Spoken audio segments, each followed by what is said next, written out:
whoa. Hold on. You had that part right. It's the Global Bob Show. I was very straightforward with you when we started that it's my show, not the Hello Shelley show. Also, what we talked about is that you got to be on here for 5 shows before you become an official co-host, because right now you're not even an official co-host, okay? Oh, dang. You're more like a tag-along, right? Is that okay? I don't know. I want to take over the show. I'm doing it. Okay, so if the listeners out there want to have Shelley take over the show, No. please send your email to asdf@globalbobshow.cn. I'm just kidding. That's not even a real email address. So yeah, if y'all want to send it there, then that's fine. It's okay, Bobby. You can have the show. Okay. All right. Here we go.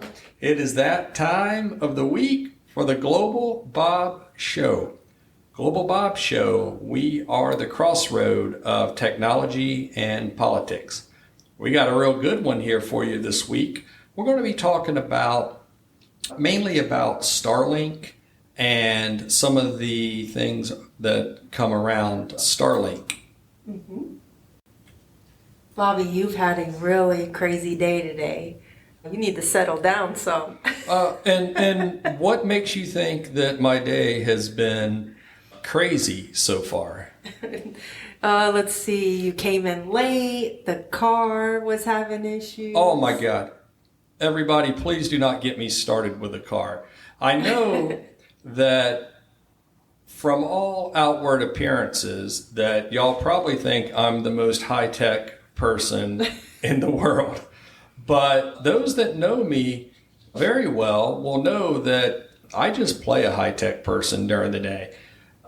When the show is not going on and I'm not in my business capacity, then I'm very low tech. And today is... That's very true. Today is no different.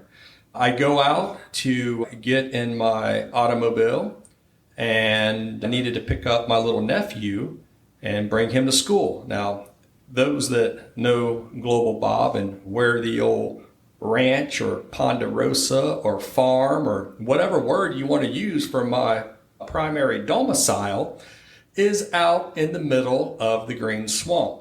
So, I do a lot of cowboy type stuff. Well, I go get in the car, running a little late, throw the car seat in there, and text my little nephew's mother and tell her I'm rolling your way. It's usually the way I, communicate, rolling your way, rolling to the swamp or whatever. And my car has all these lights. I mean, it's got so many lights lit up on the dashboard, you would have swore that it was a pinball machine or something. Now, for my younger listeners that don't know what a pinball machine is, it is a very piece of low tech but highly complicated devices. Pinball machines, without getting on a side tangent, maybe we should do something like a show around the... Like evolution. Yeah, the evolution of games and stuff. Yeah. But the pinball machine was all electrical, like switches, right? No computers or anything. So back to my car. It's lit up like a pinball machine. And I go to put the car in reverse and the car will not move. And more lights decided to light up on the automobile.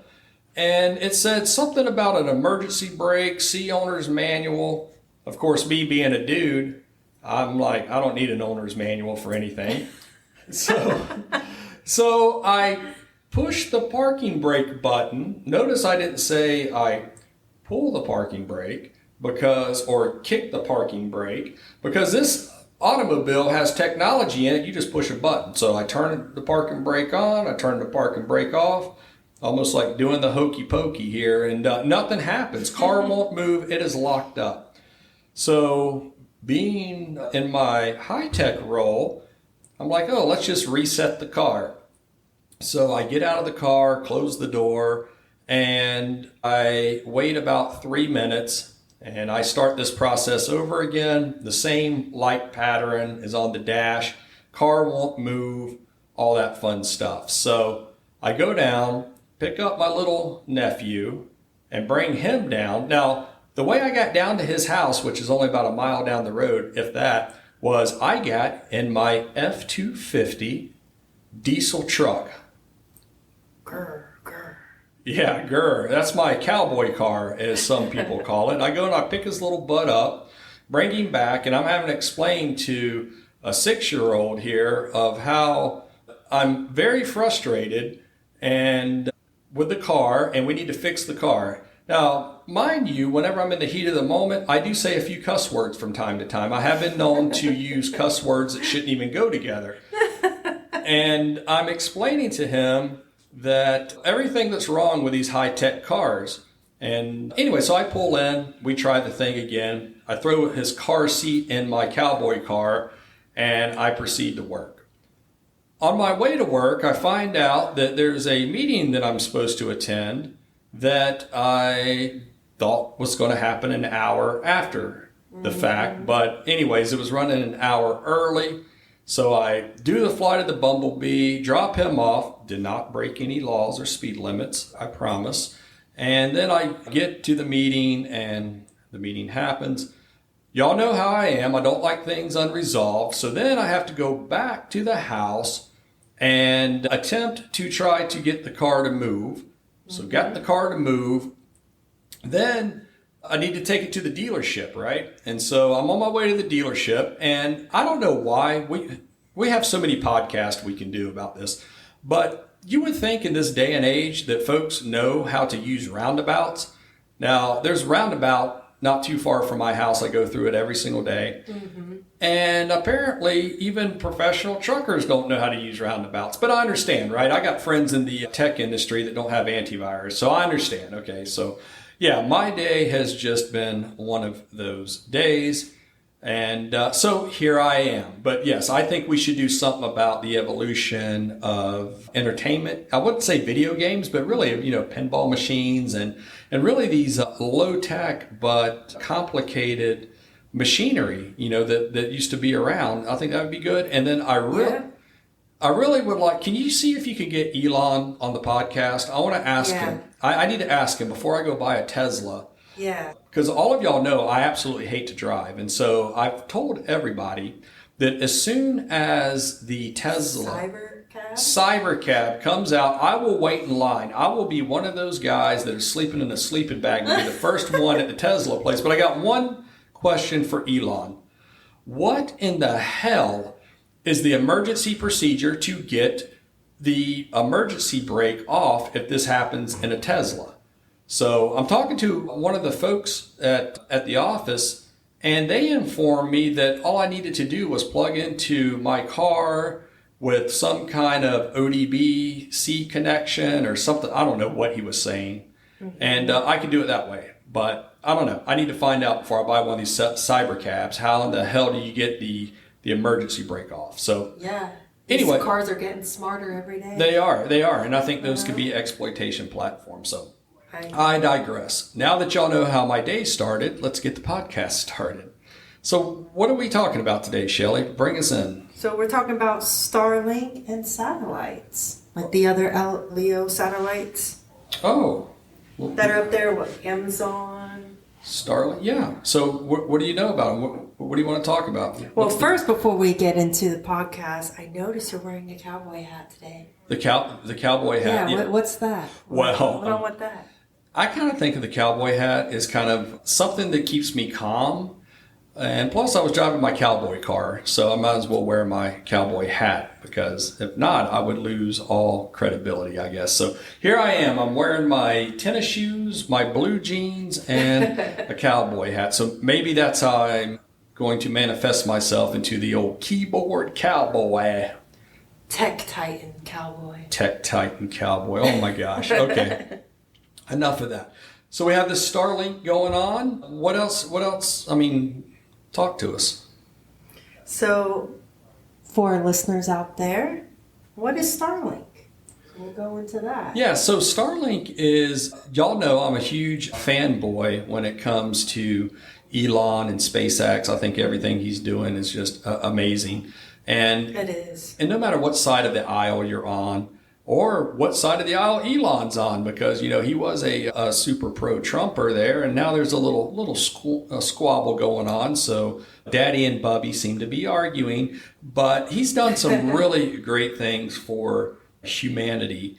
And Starlink is a wonderful technology that uses low Earth orbit satellites. Wow, sorry about that. I was drinking some of my sweet tea here. Low Earth orbit satellites, and they are flying around, about 340 miles out in space. And they have really revolutionized. They can hit, a lot of people don't know this, they can hit 99% of the world's population. That's amazing. Now, just because they can hit it doesn't mean that you can actually use your Starlink in those locations, because each individual country, like we've talked about before, has their own rules and regulations. But guess what? Guess who doesn't have any rules or regulations per se that we saw displayed not too long ago? The U.S. government. Oh. I mean, was that not amazing technology when they took off out of Whitman Air Force Base and flew those B-2 bombers all the way to Iran, dropped those bombs down the air shaft, like everything that we've seen in the movies. And by the way, I think Top Gun 2 got it right. Remember, they had to drop one bomb to penetrate. I haven't seen it. Oh my gosh. Okay, well, I'm not going to give away the ending where what really happens. But yeah, I mean, that is amazing. But so back to the Starlink is the U.S. government. They pretty much do what they want to do when they want to do it. Now, I know that there's rules and regulations. Me being someone that worked for the government totally understands all of that. But I mean, think about this. Now, with Starlink, the government can have communications from pole to pole and from anywhere in the world using Uncle Elon's technology. And they actually have a project that's just came out, and I was reading about it a couple weeks ago, called StarShield. Have you heard of StarShield? No, I haven't. What's that about? So StarShield is a classified satellite program designed by SpaceX for the U.S. military. And from what I found online, just like most of these classified government programs, you're not supposed to know about them. And I didn't find these out on WikiLeaks or anything. I mean, this is, just stuff that's out in the news. But they're built specifically for national security. And I find that interesting, because if someone says it's built for national security, you're like, oh my gosh, there's a lot of things that it can do. And when we talked about Starlink before, we talked about, global communications, which is part of it. But with these Star Shields out there, they have listed on their site that it can carry, with air quotes, I know y'all can't see us here in the studio, but other payloads. And whenever I think about other payloads, I'm like, oh my gosh, I mean, that could be everything from scientific experiments to some kind, to some kind of, I don't know, maybe they have little ball bearings in there and they can drop them on people's houses. Like, I don't know. Right.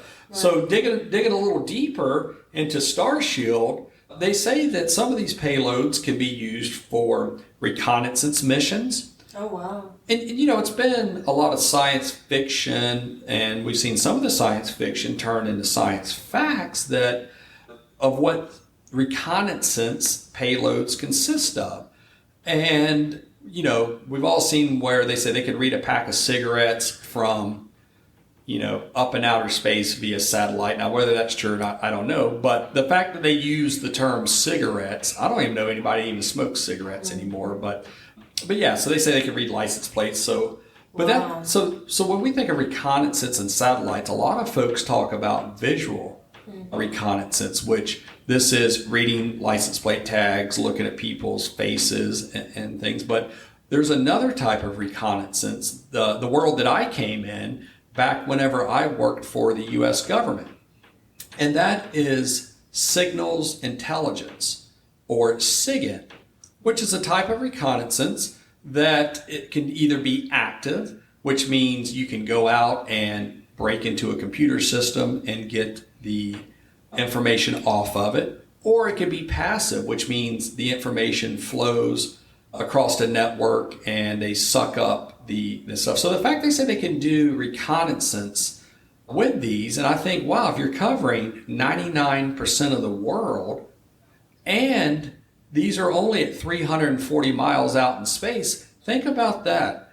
As the satellite flies over China or Russia, that's only 340 miles away. Yeah. And when some people think that, wow, 340 miles away, that's pretty far. But really, and when you're dealing with radios, that's not far whatsoever. And one of the folks I was talking to, they said, yeah, I understand that these Starlink satellites can carry signals intelligence reconnaissance, but I mean, really, what can they do with it from 340 miles away? And what I like to point to is T-Mobile. T-Mobile now has a partnership with Starlink to deliver text messages, right now it's text, to a standard iPhone.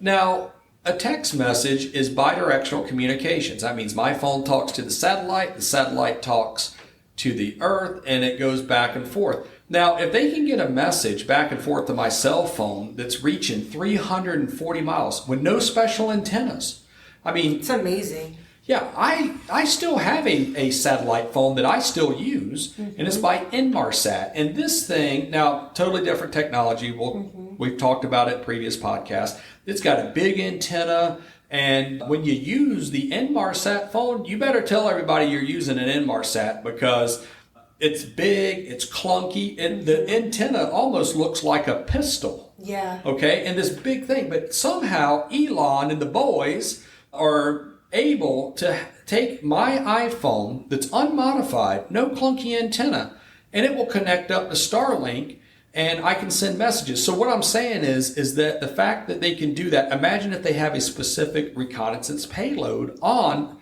the Starlink that's part of the StarShield program. Which, by the way, you know how I am with program terms. That's a pretty good name, huh? Yeah.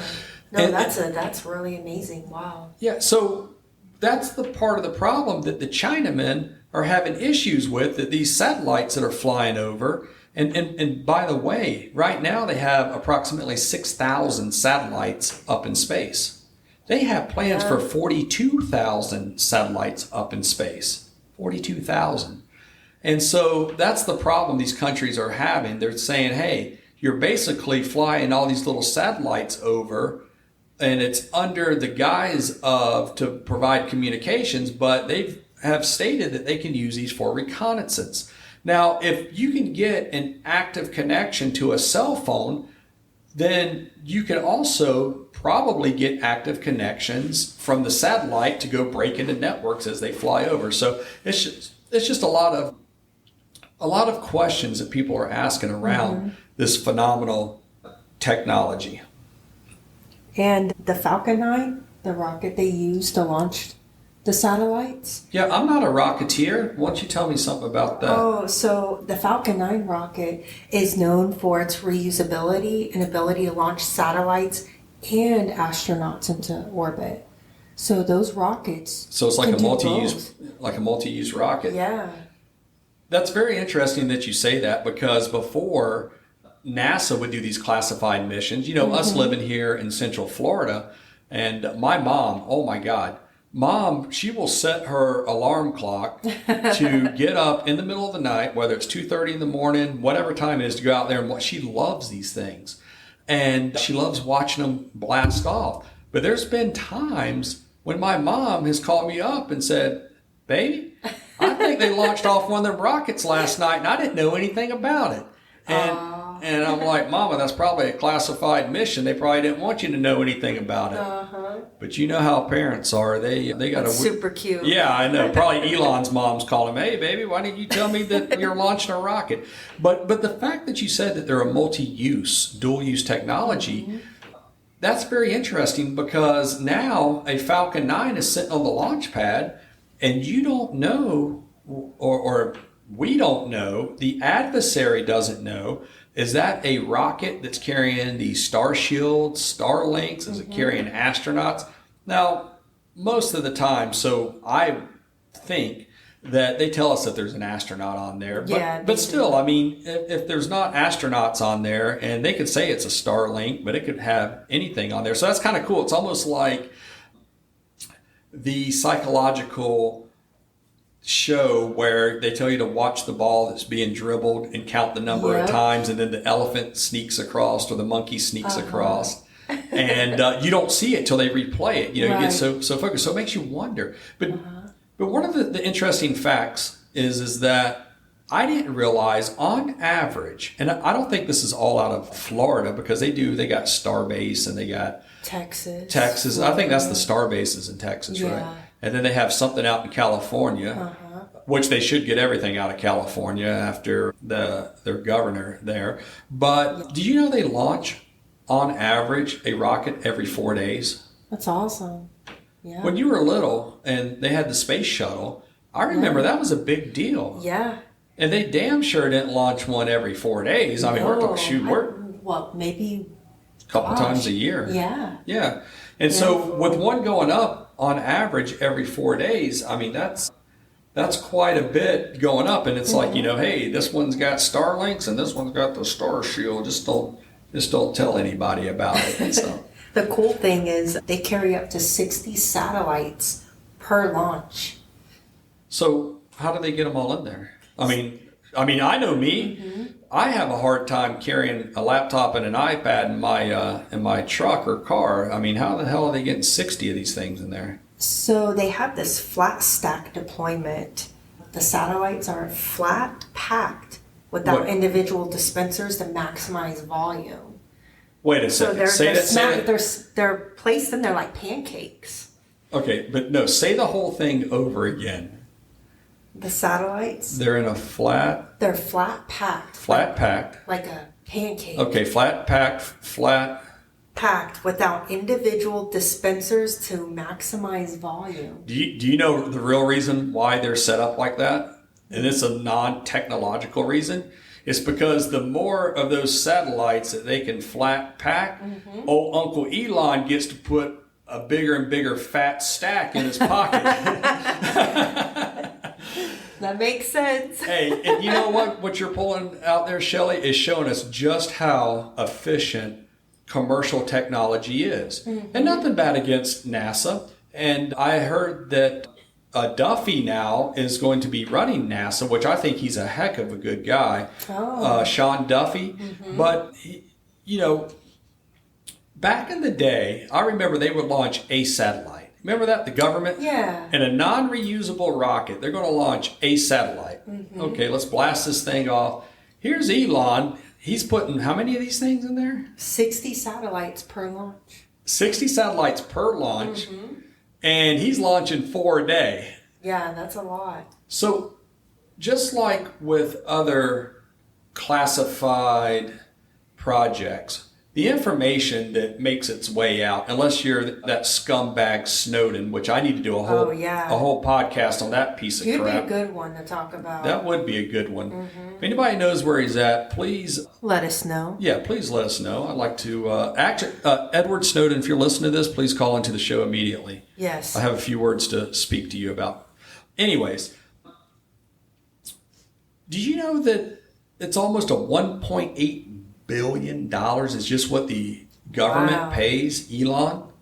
And I'm sure that number is probably way low because they're not going to tell you, you know, these black budgets and stuff like that. But that's pretty interesting, and that's neat to think about. You know, we say that we are the crossroad of technology and politics, and to me, that's really what this is that the fact that the U.S. government is launching these one satellites up there. Matter of fact, some of the times they don't even get them right.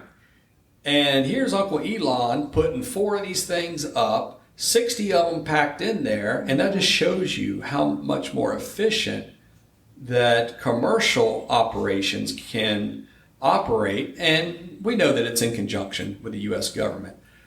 But wow, Shelley, you're just full of facts. What other factoids do you have there? Another cool thing that I learned about was that the Starlink satellites use an AI-based collision avoidance with U.S. Space Force tracking data. Wow. You know, one of the other things too, like I said, coming into town today was a truck that flipped over in the roundabout.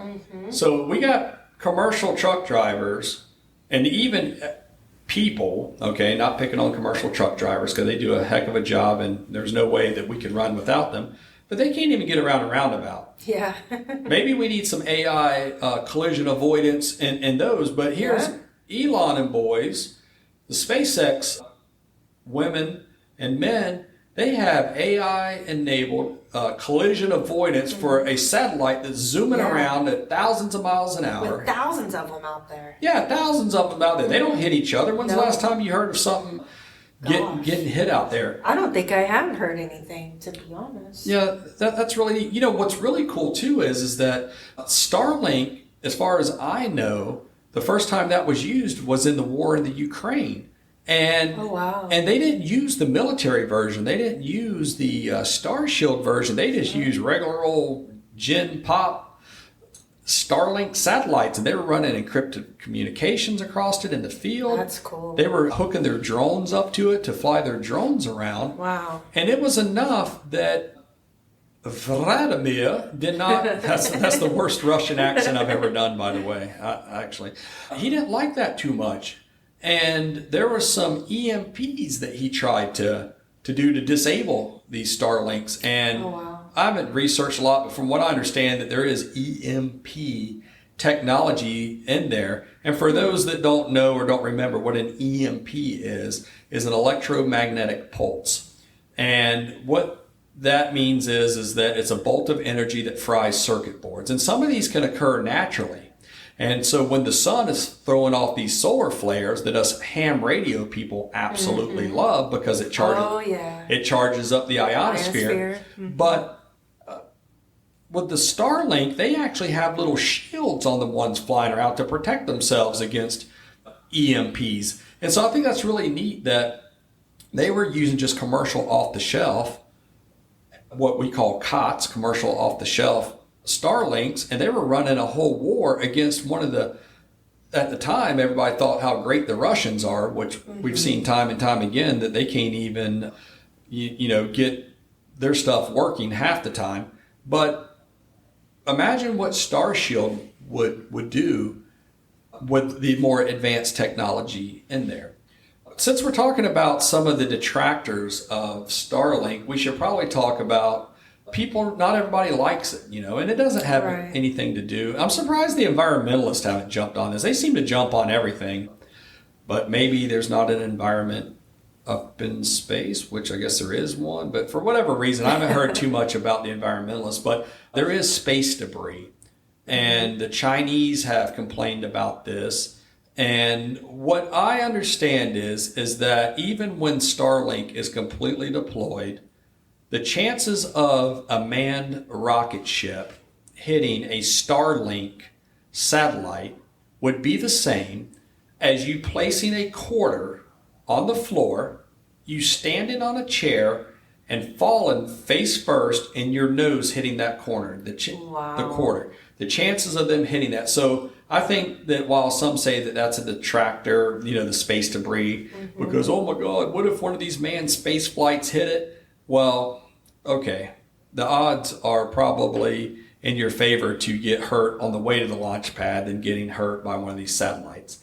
Another one is that the launches being as frequent as they are, and them being, you know, at one time NASA was out in the middle of nowhere. Now it's prime real estate all around there, and they seem to launch them off all hours of the night and morning. And so some people say, well, you know, it's disturbing the peace.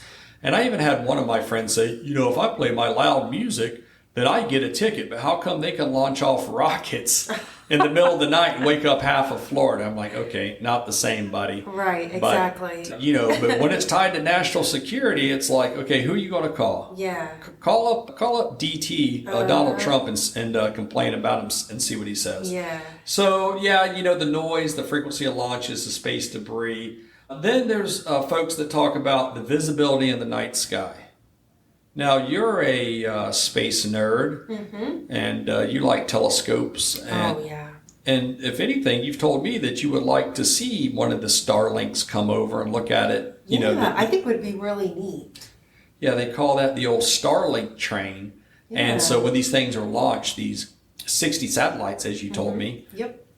they actually go into a train type configuration. And you can see this whole train streaking across. But I guess astronomers get a little mad that their film has a Starlink train going across it. But still, I haven't heard of anything that people have told me that I'm like, oh, wow, that's bad. Maybe we should look into this. And so just like with a lot of things, especially around military and government, it's all about, is it good for humanity? Is the juice worth the squeeze? And, not saying I'm on either side of it, but I haven't heard anything so far about the physical satellites being up in space or their launches that would make me say, really we should look into that. But one of the things I did hear, and I do understand this, is the monopoly that SpaceX has. And to me, it is, when you invent things,